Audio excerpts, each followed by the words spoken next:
दिल्ली वालों, एक और तोहफा तैयार है आप लोगों के लिए। जी हाँ, सरकार ने फिर से पुरानी गाड़ियों को लेकर नया फरमान सुना दिया है। दिल्ली की सड़कों पर जाम है, हवा में जहर है, लेकिन सरकार का निशाना सिर्फ आपकी पुरानी गाड़ी है।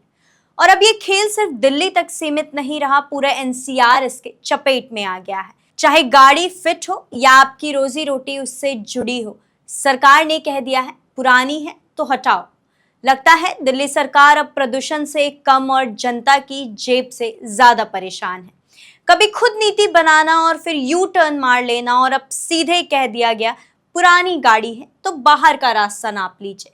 पर अब सवाल ये है, क्या सच में ये नियम प्रदूषण घटाने के लिए है या फिर स्क्रैपिंग के नाम पर एक नया जाल है? क्या आम आदमी की गाड़ी अब सरकार की आंख की किरकिरी बन चुकी है? क्या सच में सरकार को पर्यावरण की फिक्र है या ये स्क्रैपिंग पॉलिसी एक नया धंधा है? क्या ये जनता का भला है या जुर्माना युग का एक नया अध्याय है? आज हम पूछेंगे वो सवाल जो सरकार सुनना नहीं चाहती। नमस्कार, आप देख रहे हैं द हिंदी टॉप और मैं हूं आपके साथ स्नेहा श्रीवास्तव। आइए जानते हैं आखिर क्या है पूरा मामला। आपको बता दें, केंद्र सरकार के अधीन CAQM commission for air quality management ने आदेश दिया कि दिल्ली में 1 जुलाई से पुरानी गाड़ियों पर रोक लगाया जाएगा। पर जनता की नाराजगी और टेक्निकल इशू की वजह बताकर सरकार ने इस नीति से यू टर्न मार लिया था। पर सरकार ने यह भी कहा था कि इस नीति पर रोक लगाया है पर उसको निरस्त नहीं किया है। इस नीति को लेकर सरकार ने नया आदेश जारी किया, न सिर्फ दिल्ली के लिए बल्कि पूरे दिल्ली NCR के लिए। आपको बता दें, अब ये नीति 1 नवंबर से लागू की जाएगी। दिल्ली सहित NCR के 5 जिले नोएडा, गाजियाबाद, फरीदाबाद, गुरुग्राम, सोनीपत में। आइए जानते हैं किसे लगेगा बैन, कितने साल पुरानी गाड़ी पर और क्या होगा। पेट्रोल और डीजल वाली गाड़ी अगर वो 10 से 15 साल पुरानी है तो उसका RC कैंसिल कर दिया जाएगा और फिर स्क्रैपिंग की नौबत आ जाएगी। बिना किसी तकनीकी टेस्ट या रियायत के सीधे बैन।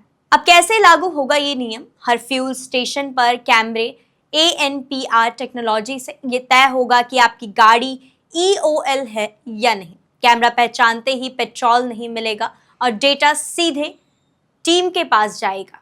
RC रद्द, फाइन या जब्ती तक डीजल गाड़ी 10 साल पार, फिर चाहे फिट हो या नहीं, फुल स्टॉप। इस नीति से जनता पहले भी परेशान थी और अब सरकार से नाराज है। लोगों का कहना है कि गाड़ी EMI पे ली थी, अब जब पूरी हो रही है तब सरकार कहती है स्क्रैप कर दो। वहीं ऐसे लोग जिनकी रोजी रोटी ही ये गाड़ी है, उनका कहना है कि मैं स्कूल वैन चला रही हूँ, 14 साल पुरानी पेट्रोल वैन है, कोई दिक्कत नहीं, तो फिर क्यों रोक दी जाए?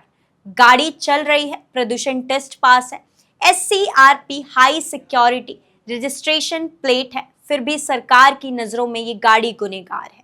आइए अब सरकार की दोहरी नीति पर नजर डालते हैं। जो बसें 20 साल से ज्यादा पुरानी है वो आज भी TTC में दौड़ रही है। जो सरकारी वाहन 25 साल के हैं उन पर बैन क्यों नहीं? क्या नियम सिर्फ आम जनता के लिए है? सरकार को प्रदूषण से लड़ाई लड़नी चाहिए, लेकिन वो लड़ाई जनता से नहीं होनी चाहिए। अगर नियम बनाए जा रहे हैं तो समाधान भी दिए जाए। दिल्ली NCR में हवा साफ हो, इसमें कोई शक नहीं, लेकिन नीति ऐसी हो जो न्याय करे, सिर्फ दंड नहीं। ऐसी ही और जानकारी के लिए आप हमारे चैनल द हिंदी टॉप को सब्सक्राइब कर ले, साथ ही बेल आइकन दबाना मत भूलें। इसके अलावा आप हमें X, Facebook और Instagram पर भी फॉलो करें।